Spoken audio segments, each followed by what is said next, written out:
All right, everybody, this is Jerry. Welcome back to House of Prep. We are on the road. House of Prep is on the road. We are heading to Florida. Don't worry, I'm not driving, okay? I'm not driving. I have my kids with me. Say hey, everybody. Hello. My lovely, beautiful wife over here. She's driving. Maybe that's bad, all right? No, I'm just joking. So she's gonna reach over and smack me in a minute. So before we talk about the thumbnail, do want to discuss that. Just a reminder, when you're traveling, and we've done this, bring plenty of food, water, we have change of clothes, I have a fire starter, some emergency stuff, you've got the personal protection, extra blankets for the chilly weather. So all those things that we've discussed in previous videos, so that we do take care of that. We make sure to have that. So let's talk about that thumbnail for just a minute. I was reading my book yesterday. If y'all watched my last video, I started reading this book 1 second after, and I'll tell you what, I'm in the 4th chapter and I'm loving it. Okay, and it's hard to put down, and I'm staying busy, so I can't keep reading it. Sometimes I have to put it down, and I don't know how you do it when you've got to stop. And being out, we were in some bumper to bumper traffic a little while ago, and to tell you what, it makes you think. If you're there and it just shuts down, EMP goes off and your traffic, you're bumper to bumper out here like this, I tell you what, it's a little unnerving thinking about that. That's what described in the book, people on the expressway, and you're pretty much, whatever you've got in the van with you, you're stuck until you can get to a town.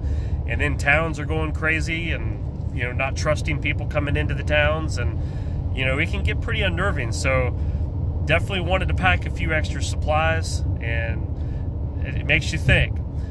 So back to the thumbnail, you saw Joe Biden on there. I was reading the book yesterday, and we had the news on in the background. My wife said, "Hey, did you hear that?" And I was like, "No, I was wrapped in the book," so we rewound it, and she played it for me. And you can pull the clip up if you Google Joe Biden, darkest yet to come, or whatever, those keywords. Sure enough, his quote, he said he wants to be honest, he wants to be straightforward with the American people and truthful, and he's going to just tell you how it is. He says it's going to get darker, okay? It's going to get darker, not better. It's going to get darker.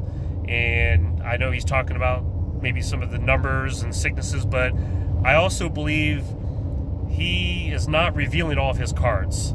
You hear reporters ask him very specific questions for the last few months, and he pretty much just dodges them. Okay, he dodges very pinpointing questions that want specific answers about what his plan is, what kind of restrictions is he going to impose, what kind of plans for him and his new team that he has coming in, what are they actually... Police reported ahead.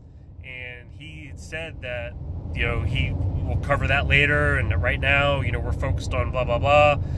So, look, he's telling you, darkest is yet to come, and you better be preparing. And one of the things with Christmas here, and, we're taking a trip, we're heading down to some of you in Florida, subscribers here from Florida. I'm coming your way, so we're going to spend a few days down there with family. You kind of start wishing you were home, though, to kind of keep prepping and kind of keep the ball rolling. You really don't want something to happen when you're gone from home, and your preps and your supplies and your plans. And so when you start thinking from a prepper mindset, you kind of miss having your home and your peace of mind, your comfort area, and your people that you're surrounded with, your network. And so you're kind of taking a risk. But you know what? It's not January yet. He hasn't taken the presidency, if that does go through, and that does happen. So at least we're doing the trip now and not in February or so. So hope you all are getting ready. It's Christmas Eve. So Merry Christmas Eve to everybody. And like I said, keep prepping. And for those of you that have recommended some of the other books and the other series, look, I will try them. And I got to get through these 3 books first. Can't wait to try them. And I tell you what, it makes your imagination really, put yourself into that position of survival and how important water is. That's the first thing that people look for, they're asking for. They're dying of thirst, and you have to have water, so vital in emergency situations. And food, obviously, and the people start being thirsty and starving, and the different things that they'll do and the extent that they'll take things. But you know what? We're not going to live in fear. We say that all the time. We're not going to focus on the bad as far as when we live our day-to-day lives. We are preparing, but we're not going to let stuff get us down. And even when I'm reading the books, it should be a motivator. It should help us to be more proactive.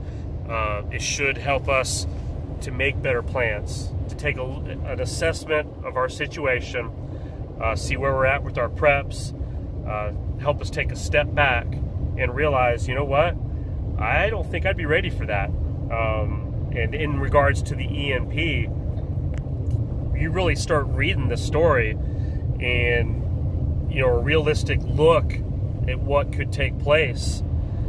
And I'd be honest with you, I don't feel like we would be in a good spot for that if that were to truly take place. So it does make you take another look and come up with maybe some different ideas, different plans, some wish list items. Finding a way to create my own Faraday cage and maybe have some electronical things, and maybe like have a generator and some things that I can use for some backup power to help prolong a little bit, to cook off the rest of rainy food. If you have your grill, and so many things are computerized nowadays. Our vehicles, everything in our household. I mean, just the more you stop and think, our power grid, the pumps for our water supply, there's just so much that we rely on computers. And if somebody were successful, when you saw Russia, or they're believing maybe it was Russia, I mean, I don't know if you have some details, put it in the comments, that we had been hacked, that there were some cyber attacks. And I think one of the things I heard is that they were trying to take a peek at our power grid and how it's set up. And, I just know that there are people out there that would love nothing more than to knock us back into the dark ages, right? Turn us back into a third world country, shut down our transportation, our communication, our supply routes, make it to where it's more chaos. And look, I believe in the community. I believe in the good of people. But when it gets to that type of a shutdown, there will be bad in people, and you just have to have reality and not keep your head in the sand. Again, I say all these things, and I put the thumbnail on there again, not to scare you, not to make you live in fear, but it's something you just got to think about. So this next couple days, Christmas Eve, Christmas Day, I'd like to jump on here on Christmas Day one more time while I'm on my trip, and then you all won't see me again probably till next Monday or Tuesday, but I hope I can get on one more time. So if for some reason I don't see y'all have a very Merry Christmas, and everyone say Merry Christmas. Merry Christmas. Merry Christmas. And from my family to yours, and y'all stay safe, and I'll catch y'all next time. Bye now.